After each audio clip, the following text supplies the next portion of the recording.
O discurso metafórico não é feito apenas por uma questão de censura, como uma saída, como uma fuga de um discurso materialista direto, mas também porque toda vez que você aprofunda um discurso sobre um determinado fenômeno e que você encontra o núcleo explicativo dele, ele passa a ser um signo-símbolo.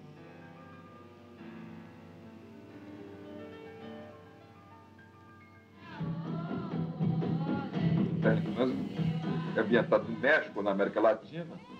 A história do Jango, do Arraes e do Lacerda, a história do janguismo no Brasil, contada no país da América Latina, mostrando o óbvio que era a colonização, a luta de classe, o racismo, o subdesenvolvimento, o marginalismo, desmistificando o povo, desidealizando o proletariado, que tinha sido justamente romantizado pelo romantismo socialista, e pelos europeus, porque, evidentemente, o nível de operariado europeu é superior ao do latino-americano. Você é mais culto, sabe ler, sabe escrever.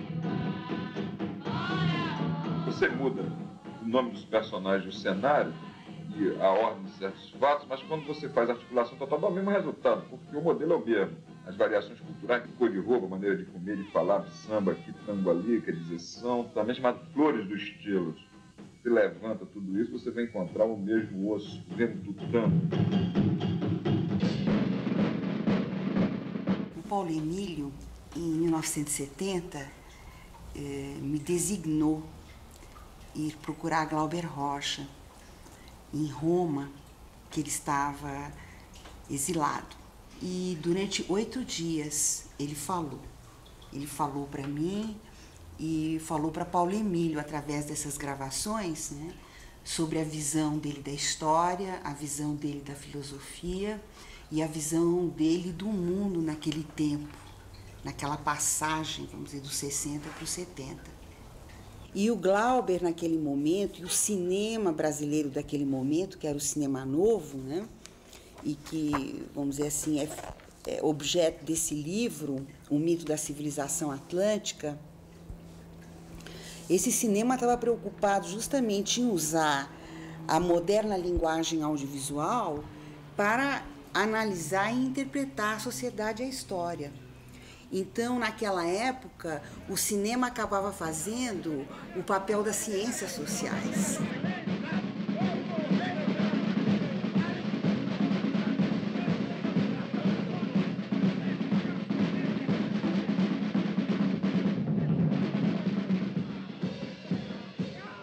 O Glauber vai discutir justamente o caráter de um povo que precisa, como ele diz, de pais espirituais ou de pais políticos.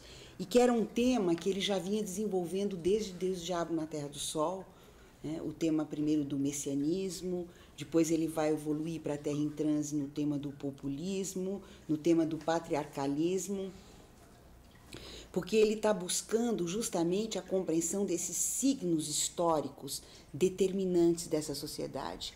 Como ele diz assim, ele quer saber a história mítica, os grandes signos, o que nós herdamos. O que nós herdamos que nos levou àquele fracasso do final dos anos 60, como ele diz, né? Na antevisão das guerrilhas de 68, que é vamos dizer, o pano de fundo de Terra em Transe, que é o momento do janguismo no Brasil. O janguismo permitia uma arte revolucionária.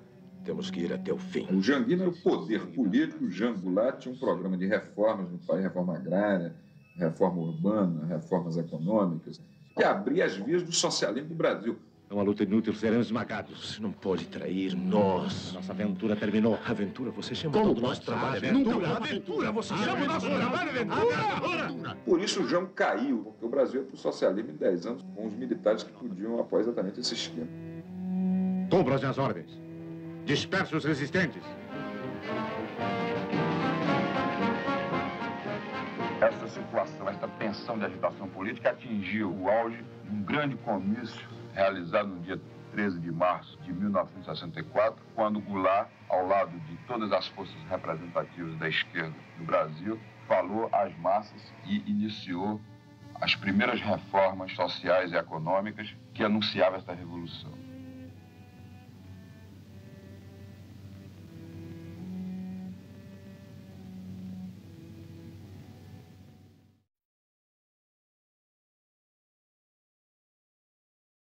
Eu nunca dirigi o povo lá, Dragão, tudo, eu chego já vai, o negócio é assim, os caras inventam, eu filmo. Todos os meus filmes, Deus Diabo, Dragão, Terra em Trânsito, Comícios, todas as cenas de povo, é o povo que cria, eu filmo. O vaqueiro vinha montado a cavalo, vinha correndo atrás do boi.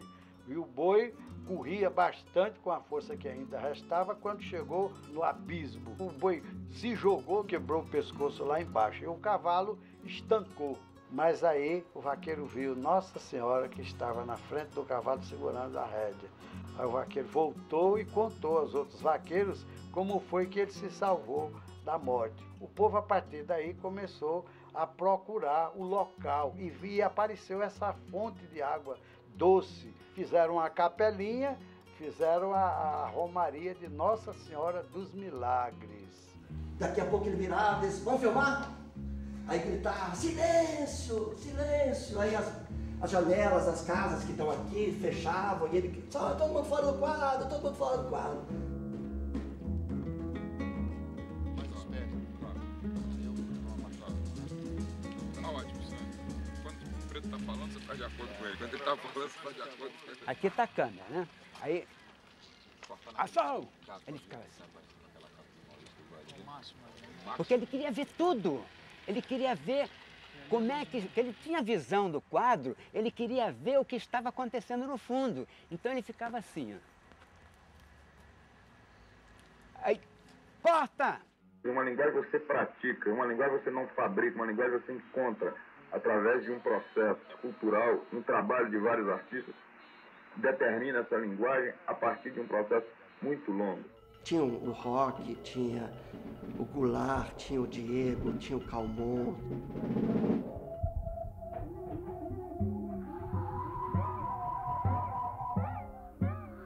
O assistente de direção inicialmente era o Ronaldo Duarte. O Ronaldo Duarte e o Rogério foram das primeiras vítimas das passeatas. Quer dizer, eles foram presos depois de uma passeata, foram torturados brutalmente, barbaramente, e todos os dois ficaram com sequelas dessa tortura. Havia uma coisa do Glauber, uma coisa muito paternal, no melhor sentido da palavra. Meu filho, eu vou fazer uma caridade. Vou dar farinha em carne seca para todos.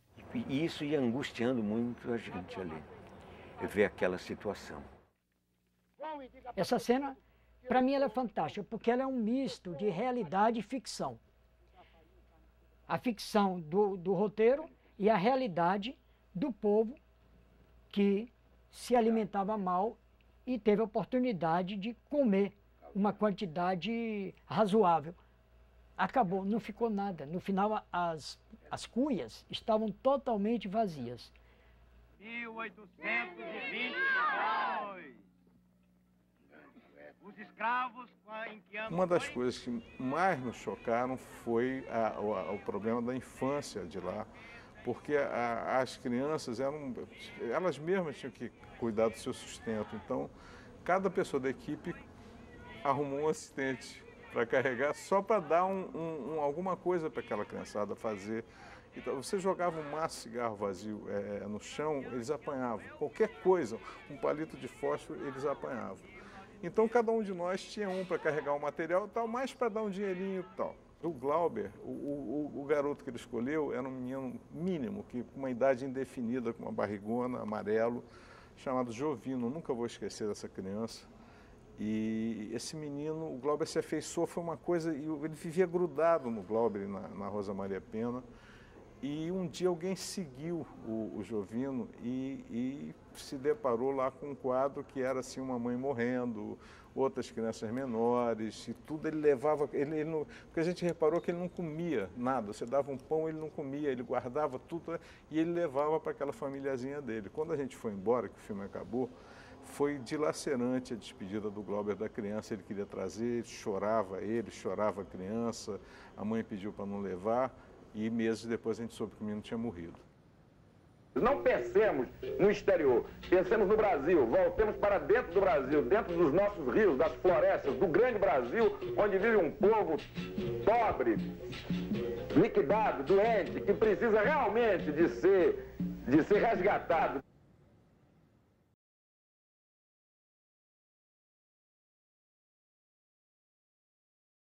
Esse ciclo eminentemente baiano, de redenção a Deus é uma terra do sol, quer dizer, do certo tomar, do mal sertão outra vez, quer dizer, a Bahia centro do mundo, analisada, vista em todos os seus aspectos. O Paulino, Luiz Paulino dos Santos, ele escreveu o filme Barravento, que era uma história de amor de uma moça branca que vivia numa aldeia e que era tirada dessa aldeia por um negro que vinha da cidade, levada para a Bahia e virava puta. Eu estava a fim de dar força ao Paulino para ele fazer o filme, porque eu acreditava no talento dele e estava já pensando na necessidade de organizar uma produção de cinema baiano, integrando os melhores quadros lá no negócio. E começamos a filmar, passamos lá 40 dias, filmamos 27, com 5.000 metros de filme. Nossa direção era o Álvaro Guimarães, Canjiquinha fazia a música, fizemos a música em som direto.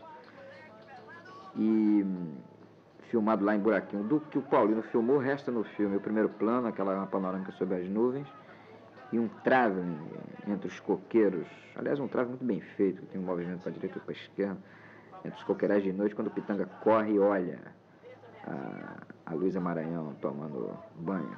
São os dois planos do Paulino que tem no filme. O resto foi tudo filmado por mim. Eu fiz o filme seguindo o esquema do roteiro, peguei mais ou menos o elenco do Paulino, quer dizer, o elenco do Paulino era a Luísa Maranhão, que ele tinha descoberto, e o Pitanga. Luísa Maranhão era do Rio Grande do Sul, tinha vindo cantar com Blackout na Bahia, era uma negra muito bonita, era chamada Sofia Loren, negra do Brasil, outra alienação permanente, reduzindo logo. E os outros atores eu descobri o Alto Teixeira, Clodoaldo Teixeira da Guarda, que fez o papel do Aruan, que era da Polícia Militar. E depois os diálogos se perderam, a continuidade não funcionava. Eu fui me esquecendo do que os atores falavam, tinha que usar apenas o meu instinto, quer dizer, junto aos negros. Então eles passaram a criar o filme junto comigo, quer dizer, aí eu tinha um grande apoio no velho Lídio Silva, que aliás, príncipe,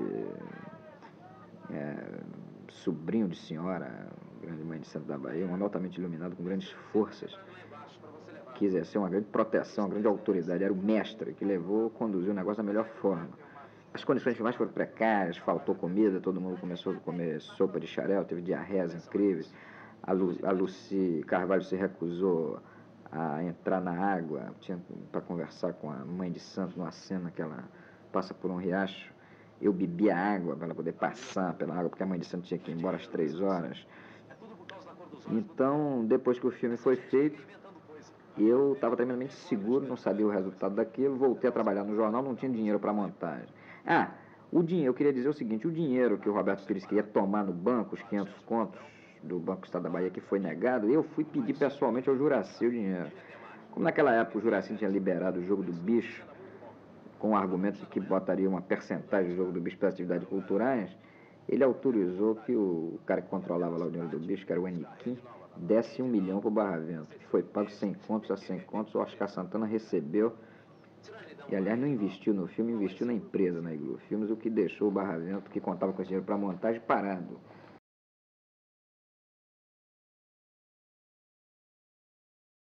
No final do século XX, a situação é a seguinte: existem os países capitalistas ricos e os países capitalistas pobres. Existem os países socialistas ricos e os países socialistas pobres. Na verdade, o que existe é o mundo rico e o mundo pobre.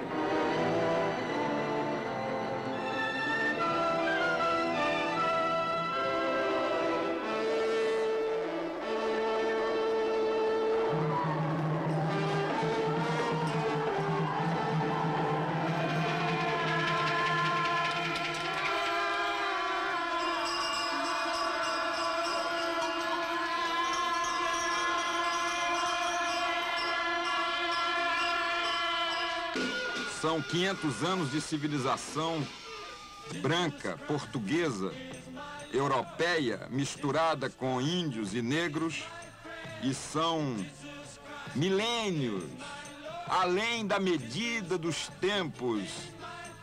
Sobre o cadáver de Pasolini, eu pensava que o Cristo era um fenômeno novo. Todo mundo que vê a Idade da Terra quer saber assim, por que Tarcísio Meira repete tantas vezes a mesma frase? A cloaca do de repetir. E ele queria que eu me expressasse, que eu gritasse, que fosse a cloaca do universo, né? aquela coisa ali. E ali era mesmo, aquela sujeira. Né? Não era cansativo. No Negro Hassan, comandante-geral das tropas africanas? Você já ouviu falar no Negro Hassan, comandante-geral das Forças Armadas de Ugulaganda? O Glauber me procurou, ele me deu o roteiro e falou sobre o personagem. Mas esse personagem e esse roteiro é uma coisa muito particular do Glauber. Eu acho que ele não dividia, ele divide a obra dele, mas ele não dividia, não dizia de antemão exatamente o que ele queria fazer. Então a filmagem e todos os contatos depois foram sendo assim, foram acontecendo, você entendeu? Não foi uma coisa construída, esse personagem ele veio aos poucos, veio sendo desenhado por ele como ele queria desenhar. Foi um trabalho no qual eu acho que foi o único trabalho no qual eu me entreguei totalmente, me abandonei ao diretor. Eu queria estar com você e não com ela, mas o amor me divide. Meus impulsos me lançam no centro dos grandes acontecimentos. O fogo das paixões revolucionárias! De repente eles viram que Tarcísio Meira estava falando umas coisas meio esquisitas ali no meio deles. E começaram a prestar atenção. E tinha um monte de gente assistindo e não entendendo bem. E de repente as pessoas como que se empolgaram com o que eu falava e com a minha presença, assim. Então foi uma comunicação com o público muito rara. 44, 1 primeira. Foi muito bom para mim como ator, entendeu? Porque eu senti uma resposta das pessoas. As pessoas ouviam o que o personagem falava e participavam. A independência. E apoiavam e entendiam. A abolição da escravatura. Não contracenavam, elas faziam parte da história ali.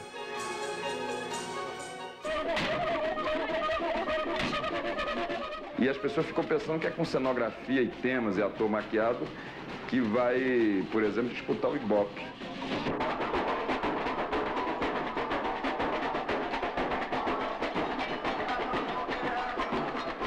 Uma vez conhecendo as ideias de Glauber, pudemos desenvolver o trabalho de articulação da arte do filme.